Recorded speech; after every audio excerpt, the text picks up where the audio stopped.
महाराष्ट्र राज्य विद्युत कर्मचारी अभियंते अधिकारी कृती समितीने विविध मागण्यांसाठी 25 आणि 26 सप्टेंबरला संपाची घोषणा केली होती। त्यावर महावितरणने कृती समितीचा चर्चेचे आमंत्रण दिल्यावर ती फेटाळल्या गेली होती। अप्पर मुख्य सचिव आभा शुक्ला यांच्यासोबत 23 सप्टेंबरला कृती समितीकडून महत्त्वाची घोषणा झाली आहे।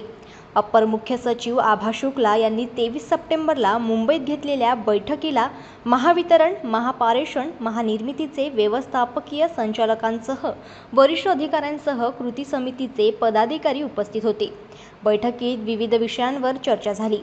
कृती समितीने केंद्र सरकार व राज्य सरकारने घोषित केलेल्या UPS योजनेच्या अनुषंगाने वीज कंपनीतील कर्मचारी, अधिकारी व अभियंते यांना सुद्धा निवृत्ती योजना लागू केली पाहिजे असे सांगितले।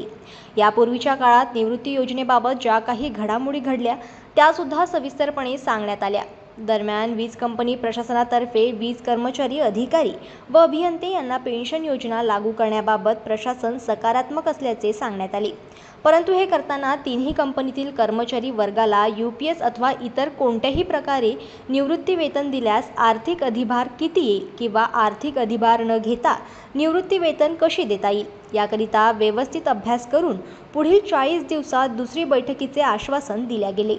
कृती समितीलाही प्रस्ताव सादर करण्याची विनंती केली गेली। लघु जल विद्युत प्रकल्पाचे खाजगीकरणावर महानिर्मितीने हे प्रकल्प आपल्याकडे राहिल्यास त्याचा फायदा वीज वितरण कंपनी व ग्राहकांना कसा होणार हे सांगितले। त्यावर अपर सचिवांनी याबाबत जलसंपदा विभागाच्या सचिवांशी चर्चा करून हे प्रकल्प महानिर्मितीकडे राहण्यासाठी प्रयत्न करण्याचे आश्वासन दिले। ब्युरो रिपोर्ट, जनमत लाईव्ह न्यूज, नागपूर।